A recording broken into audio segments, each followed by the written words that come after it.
Halo semuanya, Assalamualaikum warahmatullahi wabarakatuh. Perkenalkan, saya Eras Kaita Ginting, saya dosen Prodi Ilmu Komunikasi UIN Raden Fatah Palembang.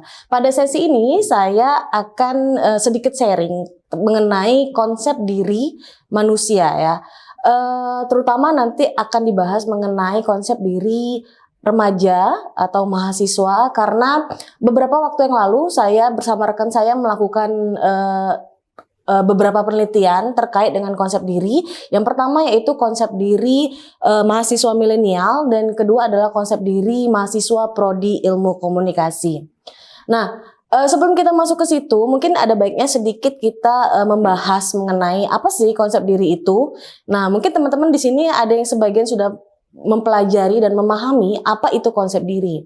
Nah, konsep diri itu adalah pandangan dan perasaan kita tentang diri kita. Ya, pandangan ini biasanya sifatnya adalah terkait dengan psikologi, kemudian dengan sosial, dan terkait dengan fisik. Konsep diri ini juga biasanya kita melihat diri kita itu seperti apa.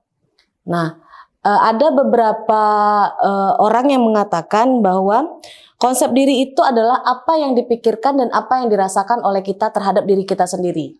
Nah, jadi jangan heran kalau misalnya beberapa remaja sekarang juga yang sudah mengenali dirinya sendiri juga mengetahui sebenarnya saya ini orangnya seperti apa. Bahkan bukan hanya diri kita sendiri yang tahu tentang diri kita, kita bisa menanyakan juga mengenai diri kita itu kepada orang lain.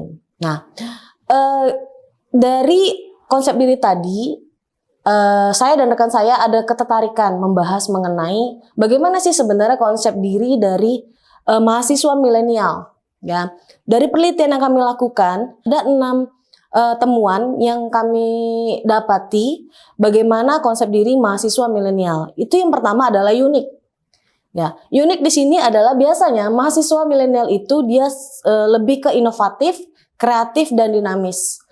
Jadi di mana remaja-remaja ini memiliki banyak ide ya, kemudian mereka lebih gerak cepat, kemudian dia bergeraknya tidak statis dan lebih ke dinamis seperti itu. Kemudian yang kedua adalah nomophobia. Ya, nomophobia ini adalah akrab dengan dan erat dengan smartphone, kemudian dengan laptop, tablet, dan wifi. Nah, jangan heran kalau misalnya biasanya anak-anak remaja itu kalau mau ngumpul di suatu tempat, yang ditanya duluan apa? Yang pertama adalah colokan, yang kedua adalah wifi. Karena apa? Memang karakteristik mahasiswa milenial sekarang, mereka ada sifatnya namanya nomophobia. Mereka selalu akrab dengan yang nama gadget, laptop, ya, kemudian tablet, ya. Nah, seperti itu. Kemudian yang ketiga adalah virtual digital user, di mana mahasiswa milenial biasanya mereka lebih memilih yang namanya membayar dengan kartu ya, membayar dengan aplikasi yang sekarang sudah sangat marak. Nah, itu disebut dengan cashless. Nah, kemudian mereka cenderung dengan menggunakan nirkabel. Nah, itu tadi ketika mereka mau kumpul dengan teman-teman, biasanya mereka mencari yang namanya ada colokan nggak, ada wifi nggak, seperti itu. Dan mereka cenderung lebih suka yang namanya paperless. Jadi kalau zaman manual, orang-orang banyak lebih nyaman dengan print out. Nah, mahasiswa milenial biasanya mereka lebih senang paperless. Apa-apa itu di scan, kemudian di PDF. Nah, seperti itu. Kemudian yang keempat, mahasiswa milenial itu internet savvy. Ya, internet savvy itu yang seperti apa sih? Internet savvy itu adalah cerdas dalam literasi. Nah, jadi mahasiswa milenial itu sekarang banyak mencari informasi menggunakan media sosial, media internet, sehingga mereka tidak akan terpapar dengan hoax karena mereka memiliki edukasi dalam literasi. Kemudian mereka juga search engine user. Apa sih search engine user ini? Mereka mencari informasi melalui internet. Dan itu hampir setiap waktu ya, everywhere dan every time, mereka itu selalu menggunakan internet untuk mencari informasi. Selanjutnya kita akan membahas mengenai, ini hasil penelitian yang kedua, terkait dengan konsep diri. Kalau tadi konsep dirinya adalah mahasiswa milenial, nah kalau yang sekarang itu lebih kepada mahasiswa program studi ilmu komunikasi. Karena saya sendiri berada di Prodi Ilmu Komunikasi, otomatis ini merupakan penelitian yang sangat penting untuk di mana mahasiswa mengetahui konsep dirinya mereka itu seperti apa. Baik, yang pertama adalah mahir menggunakan teknologi komunikasi dan informasi.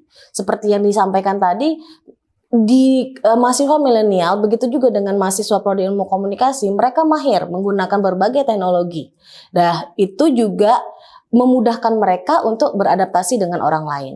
Jadi, ketika mereka berkomunikasi dengan orang lain, mereka sudah mendapatkan informasi banyak, sehingga ketika bertemu dengan komunitas yang baru, mereka tidak sulit untuk beradaptasi. Kemudian yang ketiga adalah aktif di media sosial. Ya, mungkin tidak hanya mahasiswa prodi ilmu komunikasi saja yang aktif di media sosial, mungkin prodi lain juga.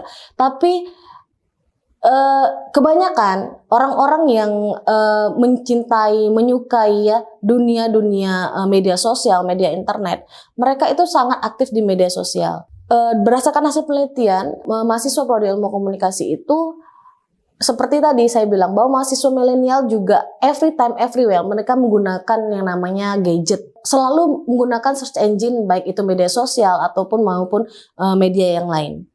Kemudian selanjutnya adalah komunikatif, responsif, dan informatif. Udah jelas ya, kalau orang-orang ilmu komunikasi, mungkin yang awalnya masuk prodi ilmu komunikasi itu kebanyakan, Bu, gimana cara biar komunikasinya lancar, kemudian bagaimana cara bisa berhubungan dengan orang lain dan lain-lain. Tetapi ketika mereka sudah masuk ke prodi ilmu komunikasi, mereka akan mempelajari bagaimana sih komunikasi yang efektif, bagaimana memulai pembicaraan dengan orang lain. Nah, sehingga mereka menjadi mahasiswa-mahasiswa yang komunikatif. Dan sangat penting ya komunikatif ini, apalagi ketika mereka nanti di dunia kerja. Ya, karena di dunia kerja itu dituntut bagaimana orang yang bekerja itu bisa bekerja dalam tim, dan bekerja dalam tim itu tidak gampang kalau tidak memiliki skill yang namanya komunikatif. Oke, selanjutnya yang terakhir adalah kreatif, percaya diri, dan berpenampilan menarik. Bisa dibilang juga menjadi keunggulan dari mahasiswa prodi ilmu komunikasi, di mana di dunia di masa perkembangannya sekarang teknologi yang berkembang, apa-apa dikontenin seperti itu. Nah, dituntutlah mahasiswa prodi ilmu komunikasi untuk menjadi kreatif, membuat suatu video yang menarik sehingga mungkin bisa dibilang menjadi viral gitu. Nah, kemudian mereka juga berpenampilan menarik. Ya, karena di komunikasi juga diajarkan bagaimana grooming, bagaimana berpenampilan, bagaimana kita berbicara dengan orang lain. Nah, itu dipelajari. Sehingga dituntutlah mahasiswa prodi ilmu komunikasi memiliki konsep diri yang kreatif, percaya diri, dan berpenampilan menarik.